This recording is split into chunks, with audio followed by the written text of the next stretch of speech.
everyone, welcome to the Double Chen Show. I'm Dan. I'm Yi. We're coming at you with another ancient Chinese video, so here we go. I think you guys will really enjoy this because it's a subject that you guys requested and something I've always been interested in. We're talking about the Imperial concubines of ancient China. A while back, we actually made a video about the daily life of Chinese emperors, and you guys really liked that, so you requested to know more about the Imperial concubines of ancient China. There have been countless dramas and movies made about China's imperial harem, Hougong, throughout the dynasties, and it's a really fascinating subject that not a lot of people know about. I mean, it's like all the most beautiful ladies in China all living together. Who wouldn't be interested?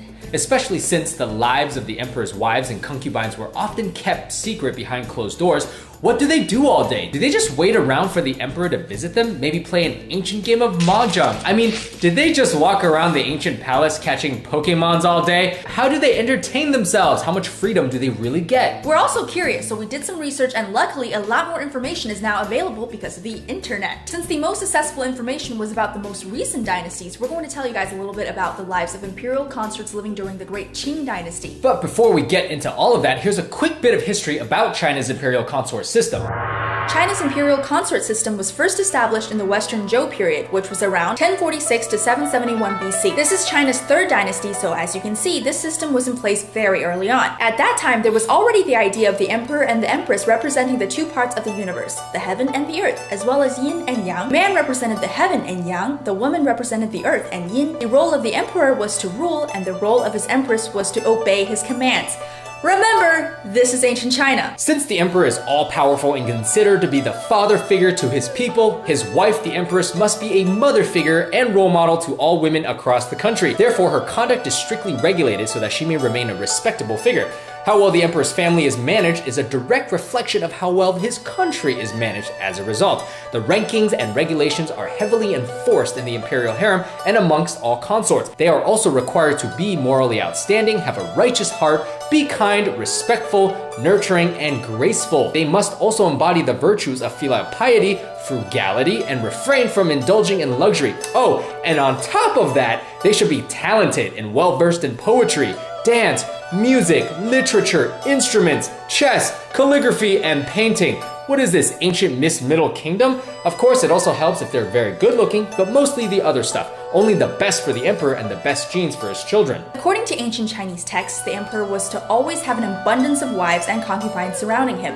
In fact, the various consorts of the emperor were considered to be similar to his court officials. They were to have clear rankings and each must play her role well. The imperial consort system was far from complete when it was first put in place during the Zhou dynasty, but it gradually became more formalized with each passing dynasty. When the Qin dynasty gained control over China, it established an imperial harem and the number of consorts increased greatly compared to previous dynasties. By the last dynasty, the Qing dynasty, China's imperial consort system was extremely well defined. During the reign of Emperor Kangxi from 1661 to 1722, there were 8 official classes within the imperial harem, each with a specified head count. 1 empress, 皇后, 1 imperial noble consort, 皇贵妃, 2 noble consorts, 贵妃, 4 consorts, 妃4人, 6 imperial concubines, 嫔6人, unlimited noble ladies, 贵人, unlimited first-class female attendants, 常在, unlimited choice lady or second-class female attendants, 答应. I don't know what's up with these titles because they kind of sound like titles given to flight attendants. Because there was a good deal of flexibility afforded to the Qing emperor on how many consorts he could take,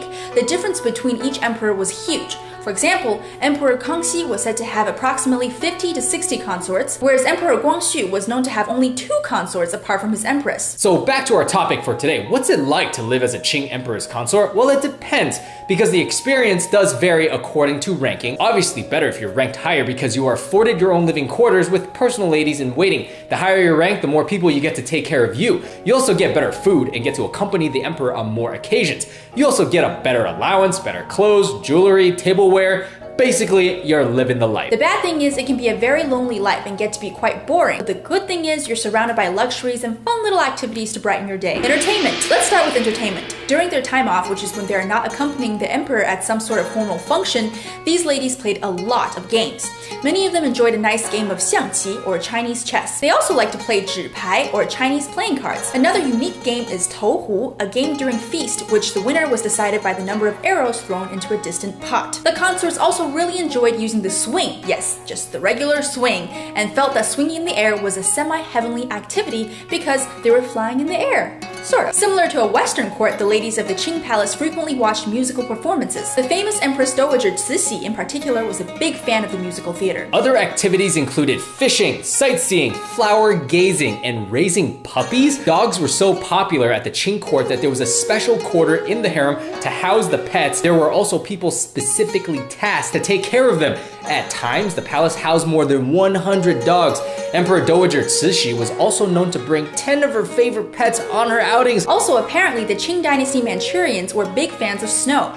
During the winter, the emperor would even go play in the snow with his consorts, dressed in warm silks and furs. So, emperors can have fun! I know you probably think, I can do all of these activities in one day. Now, keep in mind, this was a time where there was no TV or social media. There were no forms of electronic entertainment, and people lived generally at a slower pace. If you ask me, it was probably a good thing since many of the imperial Qing consorts lived to be over 90 years old. Now moving on to health and beauty. Speaking of longevity, Qin dynasty imperial consorts lived really long lives, and it's not by coincidence. These women understood that you need more than a pretty face and a nice personality to win over the emperor. You gotta outlive everyone, or at least accompany the emperor until his death. On top of regular meals, the consorts also ate things like bird's nest soup, honey, walnuts, pine nuts, wolfberries, sesame, and jujube. All these foods are known to reduce aging. They also ingested flower-based dishes such as rose, lotus, osmanthus, chrysanthemum, acacia flowers, magnolia. These ingredients help the consorts look better and feel more energetic. It's also pretty obvious that since pretty much every consort is talented,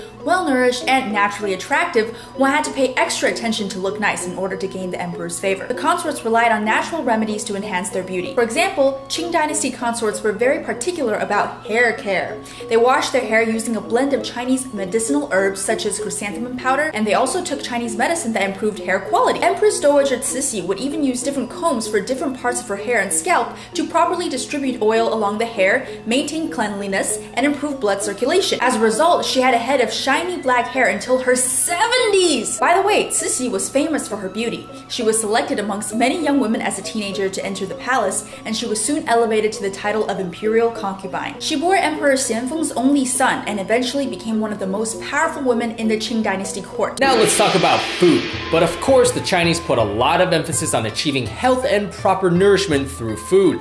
The Qing dynasty courts were big foodies and tea drinkers. Woohoo! They were meticulous about eating healthy food that also tasted good and with the proper table setting and tableware. There were strict regulations in the court kitchens on the nutritional value and quality of the raw ingredients, what condiments to be used, the cooking temperature, and the table setting. Now is probably a good time to tell you guys that not all consorts got served the same food. Yes, the court kitchen is highly skilled, so any dish served probably tastes amazing, but the higher your title, the better your food and more of it is served to you. For example, the Qing dynasty empress is served approximately 21 pounds of premium meat, 13 pounds of regular meat, 1 chicken, 1 duck, 4 liters of grain, 12 pounds of flour and sugar, 2 pounds of honey, 1 pound of dried fruits, 3 pounds of oil, 33 pounds of fresh vegetables, 66 pounds of milk, and 10 bags of tea per day.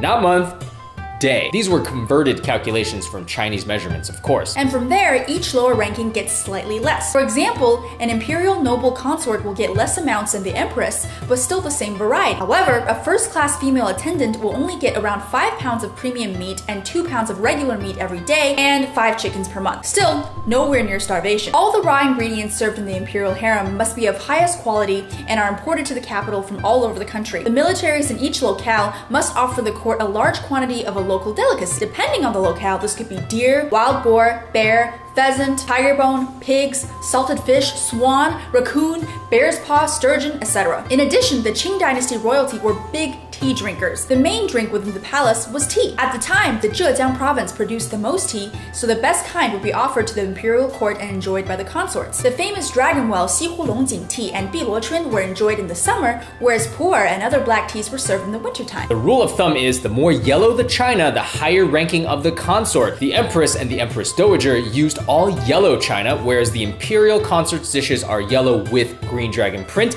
The imperial concubine dishes are blue with yellow dragon print. Noble ladies get green dishes with purple dragon print. How do you keep track of all these colors? Fashion. This is my forte. Speaking of color indicators, it seems like status can often be seen in colors in the Qing imperial court. The same strict regulation and meticulousness that's seen in every part of the imperial Qing court, of course, applies to dress as well. At a formal ceremony, the emperor, the empress, and all imperial consorts must be appropriately dressed according to written rules. On these very formal occasions, the emperor and empress wear bright yellow, consorts wear golden yellow, and concubines wear champagne. This is so that everyone knows everyone's place immediately by looking at their clothes. The Qing emperor's consorts had 4 main types of robes for 4 different occasions. There's the formal or ceremonial li fu, which is worn when accompanying the emperor to worship the gods or ancestors, morning meetings, or large-scale ceremonies. There's the semi-formal ji fu, which is worn for seasonal festivities, auspicious occasions such as feasts and the emperor's birthday. Then there's the ordinary changfu, which is worn to smaller worshipping ceremonies or to pay respect. And finally, there's the casual bianfu, which is worn when the consort is living in her own quarters during her free time. The Qing dynasty was ruled by Manchurians who were a fashionable bunch. During this era, the imperial clothing was colorful and adorned with intricate embroidery done by hands. Of course, the imperial consorts had many precious jewels for accessories, which they wore from head to toe, starting with headdresses, hairpins, earrings, necklaces, bangles, bracelets, rings, nail covers, yes, that's a thing, on their perfume bags, and so on. So there you have it, guys, a little peek into the lives of Qing dynasty imperial consorts. It does seem like they were materially satisfied, but as you can imagine, it can't be easy vying for the attention of the emperor amongst dozens, if not hundreds of other women, and then trying to be the first one to have a son. Talk about pressure. I know, right? And also, if the emperor passes away, his consorts are pretty much sent to this area designated for widows, and that place isn't any fun at all. No more playing with puppies. You basically become a semi-monk because you make offerings to the gods every day and reflect about life after becoming a widow. Okay, if you can't play with puppies anymore, I mean, that's it. Like, I'll just move out. Well, not only puppies, they actually can't have any sort of fun because it's considered kind of like, wow, your husband died. Like, you're not supposed to be like, oh, like, you know, Man. like playing around every day. That's unfortunate because they can't get married to the next emperor because No. he's gonna have his own set of imperial consorts. Exactly. So basically, the rest of their lives are like designated for mourning almost. That's only if the emperor dies early. Yes. Well, we try to find more precise schedules of the imperial consorts, but it's really hard to find a good source on that. I know, Yeah. I've been looking in Chinese, but there's a lot of information about the emperor's schedule because it's well documented, but really not that many people know that much about the specific schedule of imperial consorts. So let me ask you, Yi, would you have liked to be an imperial consort? I'm gonna say probably not because Okay. I feel like when I was very little, it's kind of like the Disney princess thing. You want to be a princess when you're little, but when you grow up, you realize that actually most royals, they have a very strict schedule. They usually, especially for consorts, they don't really see their family, and everything is, I mean, it's not super fun. Yeah, it seems like they have all the things they ever wanted materially, but I just feel like they're kind of bored maybe sitting around, and all that boredom maybe leads to like some infighting, because I hear a lot like each concubine wants their child to be the next emperor. Yes, and you see so many TV shows and movies made about it, and I don't know how much that's exaggerated, but I can imagine, imagine hundreds and hundreds of women living in one spot, and they're all vying for one man's attention, and then after they have sons, right? And the ones who have sons are the ones who are very promoted. They're promoted, sort of, because that's potentially the next emperor, and then you have to decide which of those sons becomes the next emperor, and then all of a sudden that's another thing, and it sounds like a lot of work. Yeah, but it sure makes for good drama, right, guys? Anyways, let us know what you think about this video and what you'd like to see more in terms of historical, cultural, and educational videos about ancient China. And check out some other videos that we made about traditional Chinese culture here. And also, guys, we have a brand new channel where Mike, Yi, and I play with awesome, cool children's toys. Awesome, yeah, check that channel out, and we always really like making these historical and cultural videos for you guys. We do. And we try to get very accurate sources. So for this video, I actually did all of the calculations myself for the numbers, and I'm not super good at math, so there might be some discrepancies. Please forgive us. We do try hard to make these as accurate as possible. That's right. Anyways, guys, thanks so much for watching this episode. See you later. Bye!